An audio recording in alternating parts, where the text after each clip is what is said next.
Hello, my fellow stitchers and embroiderers. I've got another video for you guys today teaching you how to get your actual physical design onto a thumb drive, and then from the thumb drive onto your actual embroidery machine. I'm sorry I haven't been getting you guys as many videos lately. I've been so focused on my music. I actually just put out an EP and a 10-song album this past week. If you guys would like to support me in more ways than just my videos on YouTube, go ahead and please check out my music. It would mean a lot to me. I'm very new to the music game, and that's my passion. So it would mean a lot to me if you guys did that. The link to all streaming platforms is right there in the description, whether it's Apple Music, Spotify, SoundCloud, or whatever you guys use. Without any further ado, let's hop right into the step-by-step. So the first place you're gonna start is on your phone, or you could also do this step on a computer, but for me, it's easier to use my phone. So this is the logo and design that I want to get digitized. You have to digitize a design before you can stitch it. The actual stitching is a process that involves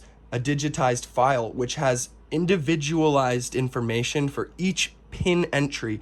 For every single time your needle enters the thread or the fabric, it has information in there to guide it along properly. These files are incredibly difficult to make if you're not used to digitizing, so I would highly recommend you use an external company to digitize for you. I'm gonna teach you guys the way that I use. This is the best way to do it. So I took a picture of the actual design that I need to have recreated. Technically, this is a photograph. This is not a JPEG file. So I had an artist commissioned to redraw it for me in a suitable way. So this is an actual JPEG file. This is a digital artwork. This is not a photograph of an actual design like this one was. So this file right here, this JPEG image, will be able to be turned into a digitized file. You will need an artist to create this design for you in a JPEG format. This next step you can also do on your phone if you would like, or you can do it on a computer. For me, I personally like to do it on my phone because my design is already on my phone. Once you have your image created by an artist, or you've done it yourself in the proper format,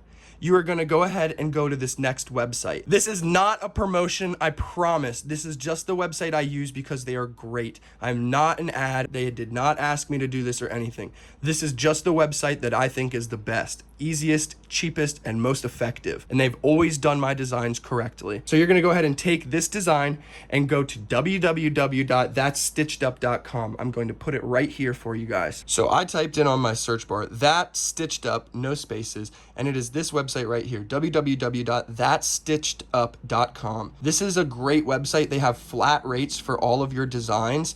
Right here, it's about $15, and you can get it even cheaper than that if you would like. They send you the design instantaneously within the next couple days. It is a very quick turnaround. So what you're going to do is you're going to go down here to order today. You're going to go all the way down to the bottom, and you're going to fill in this order placed form. It's very simple. This is literally all you've got to do and attach your file. And by attach file, we're going to go to photo library, and we are going to click the JPEG file. Do not click your other file. You're gonna choose this. You're gonna fill out the requested information. Very, very, very, very easy. Now, here is the important part. When you're attaching your file types required, make sure you type in DST or PES type files. These are the only formats your Brother embroidery machine can read. I even like to say Brother embroidery machine at the bottom, just so that they know that I am using a Brother machine and that these are the types of files required. Another thing that's extremely important is you do not make the file width or height too big. This machine is very iffy and has a small embroidery surface. I would not exceed 3 by 3 inches. Even though other machines can handle bigger, the Brother machine is very iffy and it will not let you embroider any designs that are too big. I've not had success with anything over 3 by 3 inches, but you can make the design physically larger than 3 by 3 on the machine. So this will not limit your size completely. It will slightly, but if you do any larger than this, you will not be able to embroider your design. After you've submitted that and you've submitted your design, you will get an email from them within the next couple days giving you PES or DST files. This DST file you will need to access from a computer, so we're gonna migrate over to our PC. Take out your trusty dusty thumb drive and you're gonna attach it right into the thumb drive section of your computer. For me, my thumb drive fits right into this top section right here, just like that. Once I plug my thumb drive in, you will get a notification right there, just like mine. You're gonna wanna go ahead and click on that right there. Once you've clicked on that notification that popped up, you're going to be able to access this. This is all of the information stored within your thumb drive. You're going to keep this items tab open right here, and you're also going to go ahead, as this is open, you're simultaneously going to go to your email. So let's type in Once your email is open, you're going to go ahead and grab your file. You want to make sure that you grab the DST file. Once you go ahead and open your email up, you will have the DST file here. You're going to want to go ahead and drag this file. So you'll have your USB drive screen open on here, and you'll have your file right here. You're going to want to go ahead, open up this file, and just drop it right there. Now you've added your DST file to your thumb drive, and your thumb drive is now containing your file for embroidery. Now you can remove your thumb drive. All right, so now we're at the fun part. Go ahead and insert your thumb drive right into the side of your Brother embroidery machine. Make sure your machine is off while you do this. Also, go ahead and attach your embroidery segment onto your machine, also while your machine is off.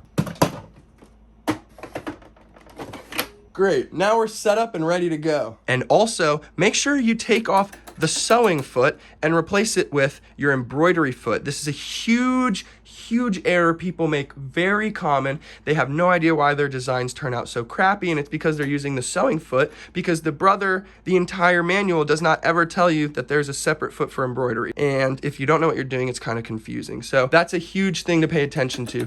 If your embroideries are coming out really crappy and you have no idea what's going on, it's probably because you're using a sewing foot. It's very easy. It takes a second to change the foot out. You don't actually have to do anything special. You just twist the fork right there. I don't like doing this while my machine is on, because I have this crazy fear that if my finger goes under the needle, it's just going to start destroying my finger. So what I do like to do is actually turn the machine off while I'm doing this kind of stuff, just to be safe. Better to be safe than sorry. And you want to make sure this is tight, okay guys? Don't hand tighten it. Use your tool. If you don't use your tool, your needle's going to end up hitting the edge of this tiny ring that's right here, and you're going to break your needles. You don't want to do that. Now that your machine is set up for embroidery, you have your thumb drive in. We're going to go ahead and power this bad boy on. Go ahead and allow it to adjust itself. Then we're going to focus on our bottom right screen option. This is our thumb drive icon. You're going to go ahead and press that, and it will bring up your designs that you currently have. Your design should be labeled right here. If this is your first design, then it will be the only one available. And if you've had multiple designs, you will be able to see those as well, as long as they are on your thumb drive. We're going to go ahead and click our Gore Club sweats so I can run you guys through a simple design and how to actually get this whole thing set up. So you press it, press set, and it will show you a preview of your design right here. Now you're going to go ahead and select what fabric you want to do and get it all set up with your embroidery machine. The next step is just hooping up your fabric, getting it set up, and actually embroidering. Again guys, if you have any questions or don't know how to embroider, go ahead and watch the tutorial on my channel. It is the most in-depth video on YouTube, and it only takes a few minutes to watch it. You will have no questions afterwards, I promise. I will say go ahead and pay attention to your fabrics. You don't want to leave this unattended, just in case any of your fabric during the process falls in front of your needle. Then you will ruin your entire project. And that, my friends, is the easiest, fastest, and cheapest way to go ahead and get your design from your head or in a physical form onto your embroidery machine and actually get it out there on your clothing. Good luck on your guys' embroidery projects. Thank you for watching another video. If this helped you out, please press like and please press subscribe if you guys want to stay up to date on more content. I'm here to teach you guys as best as I can, so give me some ideas on what you guys want to learn about in the comments, and I'll get on that as soon as possible. Thank you guys again. I love you all.